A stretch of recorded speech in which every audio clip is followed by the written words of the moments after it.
Press on the navigation widget to display the main menu.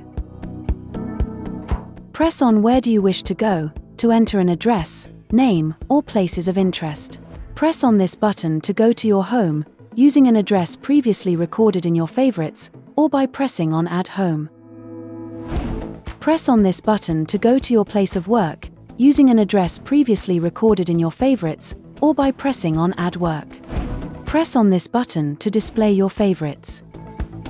To delete an address, press on the Delete button on the side menu, and then Delete. Press on this button to display your recent destinations. Press on the side menu, then Favorites, to add a destination to your favorites. Press on this button to display the nearest charging stations. After having selected your destination, press on Route to open another menu, and carry out various actions on the planned route.